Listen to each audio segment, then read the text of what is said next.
बोला था। Hi friend, आपका अपना YouTube channel Omji study YouTube channel पर आपका स्वागत है। आज हम एक ड्राइंग का दूसरा वीडियो लेकर आए हैं जो वीडियो नंबर 2 है। इससे पहले ड्राइंग का वीडियो डाल दिए थे, वो आप डिस्क्रिप्शन में उसका लिंक दे दिया जाएगा, आप देख लीजिएगा। आज वीडियो नंबर 2 है। जो पहला हम बताए थे, पहला वीडियो में उसमें टी स्क्वायर बताए थे, पेंसिल की माप बताए थे, ड्राइंग शीट्स बताए थे। इसके बाद वीडियो नंबर 2 है। वीडियो नंबर 2 में जो आगे मेरा टॉपिक है उसको देखते हैं। पहला जो वीडियो उसमें मैं बताया था टी स्क्वायर। पहला में वीडियो में बताया था टी स्क्वायर। टी स्क्वायर का माप बताए थे। टी जो है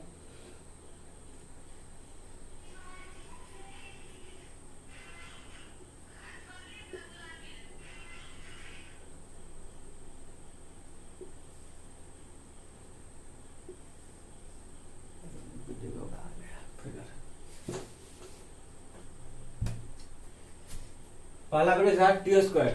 टी स्क्वायर में बताया था आपका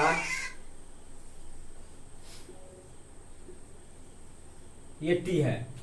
टी स्क्वायर में ये होता है, इसे हम ब्लेड कहते हैं, इसे ब्लेड, और इस पार्ट को हेड कहते हैं। और इस दोनों को इस हेड और ब्लेड को जिस कोण पर असेंबल किया जाता है, ये कोण 90 डिग्री का होता है। इस कोण को 90 डिग्री का होता है। इस दोनों इस ब्लेड और यहाँ का, इस दोनों का जो माप होता है, इसे T0 या T1 द्वारा सूचित किया जाता है। इस ब्लेड के माप को T0 द्वारा या T द्वारा सूचित किया जाता है। जिसमें हम T0 का मान बताए थे। T0 होता है, T1 होता है, T2 होता है और T3 होता है। T0 का माप 1500 होता है, T1 का माप 1000 होता है, T2 का 700 होता है और T3 का 500 होता है।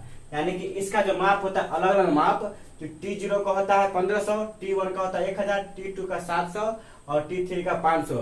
यानी ये दोनों का जो माप होता है, यहाँ का और यहाँ का, इस दोनों का जो बीच का जो भाग होता है, इसी ब्लेड की लंबाई को T0 या T से डिनोट करते हैं। इसी T0 या T1 का मान अलग अलग दिया गया है। इस वाले भाग को, यानी इस वाले भाग को हम वर्किंग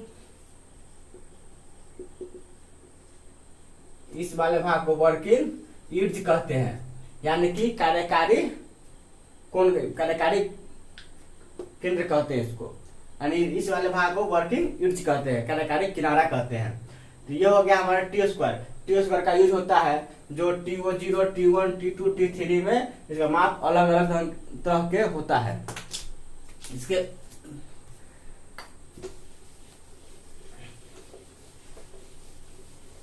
इसके आगे है बताए हुए थे, जैसे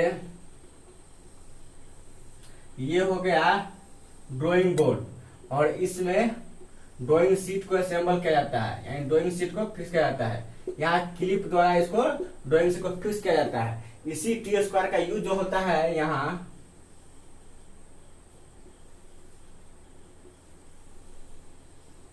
टी स्क्वायर का जो यूज होता है, इस ड्राइंग बोर्ड में यहाँ टी स्क्वायर को फिट किया जाता है। और इस जो T0 ब्लेड का जो माप है, इसी के द्वारा हम यहाँ, अगर यहाँ है तो इसके किनारे के बराबर लाइन खींच सकते हैं, समांतर लाइन। अगर इसको हम आगे ले जाते हैं तो यहाँ भी लाइन खींच सकते हैं। इसको फिर इधर लाते हैं तो यहाँ लाइन खींच सकते हैं। यानी इसका यूज जो हो गया, यूज श्रेणी समांतर रेखा खींचने में, यानी इसका यूज जो होता है श्रेणी समांतर रेखा खींचने में इसका यूज किया जाता है। जैसे में यह समांतर लाइन खींचने में इसका उपयोग किया जाता है। यानी कि इस टी स्क्वायर का उपयोग होता है समांतर लाइन खींचने में, इसका उपयोग किया जाता है। एक और बात इसमें है, जैसे में ये हो गया ड्राइंग बोर्ड, और इसमें ड्राइंग शीट को असेंबल किया जाता है। तो यहाँ इसको क्लिप द्वारा फिक्स किया जाता है ड्राइंग शीट को। यहाँ टी स्क्वायर का जो यूज होगा, सिर्फ हम समांतर लाइन खींच सकते हैं। टी स्क्वायर का यूज वर्टिकल लाइन खींचने में हम इसका उपयोग नहीं करते हैं, यानी वर्टिकल लाइन खींचने में इसका उपयोग हम नहीं करते हैं। सिर्फ समांतर लाइन खींचने में हमको टी स्क्वायर का प्रयोग किया जाता है। इसका यूज होगा, इसका यूज बताए हुए कि इसका यूज श्रेणी समांतर लाइन खींचने में इसका यूज किया जाता है। इसमें इसका 3 भाग होता है, एक ब्लेड होता है, एक हेड होता है, और इसे 90 डिग्री पर असेंबल किया जाता है, इसका भाग सब होता है। और इसका जो किनारा होता है जिसे वर्किंग इड्ज कहते हैं, जिसको हम T0, T1, T2 या T3 से डिनोट करते हैं। अगला टॉपिक है इसी से रिलेटिव, अगला टॉपिक आ जाता है ड्राइंग बोर्ड। अगला टॉपिक है ड्राइंग बोर्ड। सबसे पहले ड्राइंग बोर्ड जो होता है ये किस मटेरियल का बना होता है, किस लकड़ी का बना होता है। ड्राइंग बोर्ड जो है किस लकड़ी का बना होता है। ड्राइंग बोर्ड जो है, ड्राइंग बोर्ड को जो लकड़ी होता है ये सफेद पाइन, यानी सफेद पाइन, फर और ओक। यानी कि ड्राइंग बोर्ड जो है जिस लकड़ी का बना होता है उसे सफेद पाइन, फर या ओक प्रकार के लकड़ी से बना होता है ड्राइंग बोर्ड। यानी ड्राइंग बोर्ड की लकड़ी होता है सफेद पाइन, फर या ओक प्रकार के लकड़ी से बना होता है। ये क्वेश्चन में एग्जाम पूछा जाता है कि ड्राइंग बोर्ड जो है किस लकड़ी का बना होता है, यानी सफेद पाइन, फर या ओक का बना होता है। अब ड्राइंग बोर्ड जैसे हो गया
ये हो जाता है ड्राइंग बोर्ड। ये ड्राइंग बोर्ड के पीछे वाली भाग है।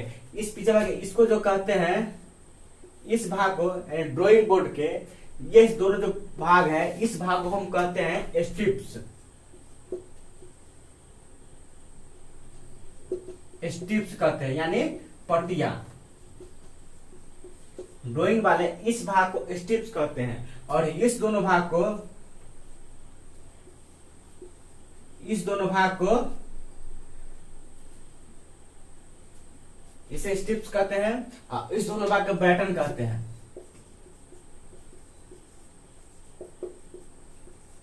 यानी कि ड्राइंग बोर्ड के इस वाले भाग को, ये दोनों पट्टियां हैं, इस तीनों भाग को स्ट्रिप्स यानी पट्टियां कहते हैं और इस दोनों भाग को बटन कहते हैं। एंड ड्राइंग बोर्ड में जो पीछे वाले भाग जैसे असेंबल किया जाता है, इस तीनों बोर्ड को यानी इस तीनों पार्ट को जो लकड़ी का बना होता है इसे स्ट्रिप्स कहते हैं। और ये दोनों से जिसको असेंबल किया जाता है यानी कि इस तरह से इसे अटैच किया जाता है, इसे बटन कहते हैं। बटन इसी में होता है, इसी को जो फिक्स किया जाता है, इसका जो आगे वाले भाग होता है, जैसे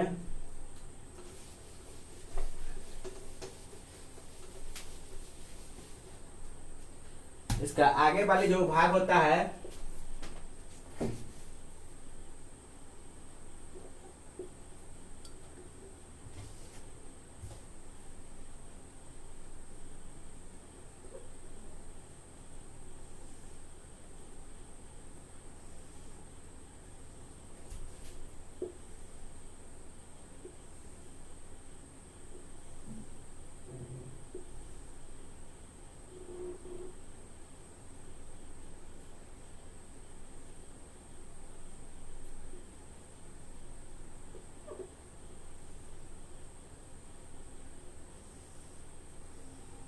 ये होता है ड्राइंग बोर्ड। यही होता है ड्राइंग बोर्ड। इसमें क्या होता है, इस ड्राइंग बोर्ड यही जो है ड्राइंग शीट को असेंबल किया जाता है। इसी भाग पर ड्राइंग शीट को असेंबल किया जाता है। ये जो बीच का जो किनारा दिया गया है, इस बीच का किनारा ये इसमें टी स्क्वायर को सेट किया जाता है। इसमें ऐसे टी स्क्वायर को सेट किया जाता है।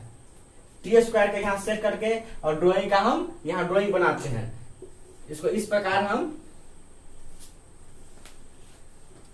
यानी कि ये हो गया ड्राइंग शीट। इसको इस प्रकार ड्राइंग शीट पर असेंबल करके यहाँ हम ड्राइंग शीट बनाते हैं। अब हम दोस्तों देखते हैं कि ड्राइंग बोर्ड, ये ड्राइंग बोर्ड हो गया। अब ड्राइंग बोर्ड की माप क्या क्या होता है उसमें देखते हैं। सबसे पहले टी स्क्वायर के देखते हैं। जैसे पहले यहाँ ड्राइंग बोर्ड का जो है, ड्राइंग बोर्ड को हम डी से डिनोट करते हैं। ड्राइंग बोर्ड को डी से डिनोट किया जाता है, यानी डी से सूचित करता है। तो D0, D1, D2, D3 and D0, D1, D2, D3। इसके बाद इसका जो माप है, इसको इस माप का भी याद करने के लिए हमें एकदम सिंपल तरीका अपनाना पड़ेगा। जैसे हम इसको माप याद करने के लिए सबसे पहले हमें टी स्क्वायर के माप याद रखना पड़ेगा। जैसे हम टी स्क्वायर का माप हम इससे पहले बताए हुए थे।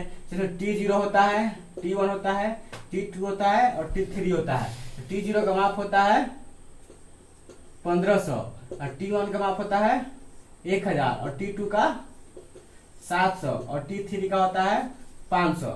तो ये होता है टी स्क्वायर के माप। इसी के आधार पर हम ड्राइंग शीट का माप निकालते हैं। जैसे D0 का माप होगा, जैसे हम इस दोनों को हम गुना कर देंगे, इस दोनों को हम साथ ले लेंगे। तो देखते हैं D0 का मान में 1500 और गुने 1000 एंड D0 का मान होगा 1500 गुने 1000। इसी प्रकार D0 का मान होगा, इस दोनों को हम गुना कर देंगे, इस दोनों को गुना कर देंगे। देखते 1000 गुने 700।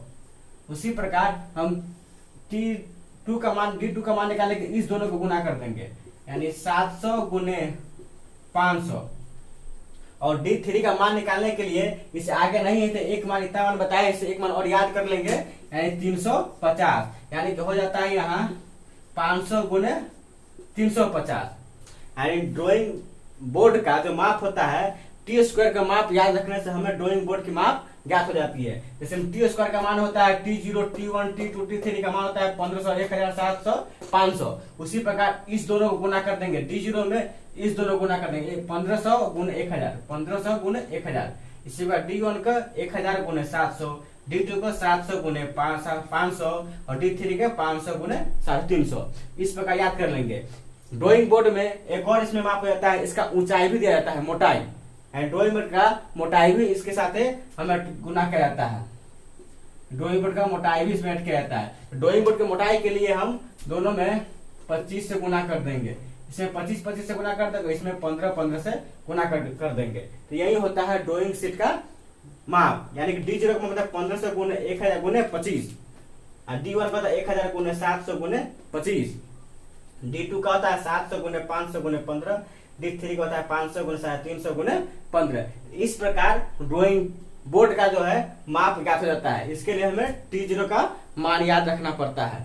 ये होता है ड्राइंग बोर्ड। ड्राइंग बोर्ड समझ गया। ड्राइंग बोर्ड किस का बना होता है?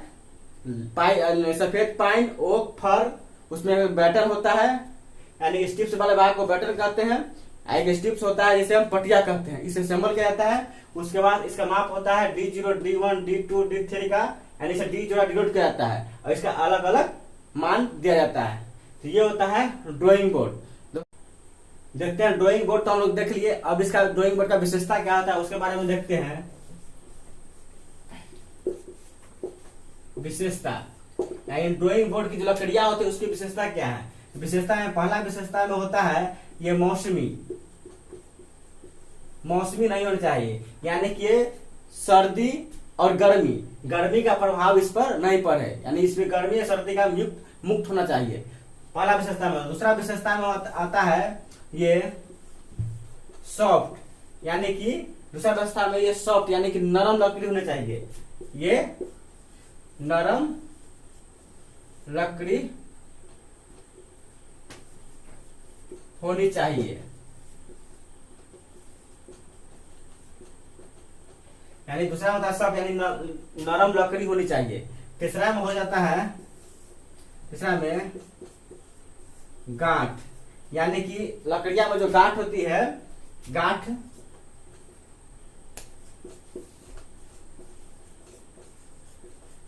मुक्त होनी चाहिए।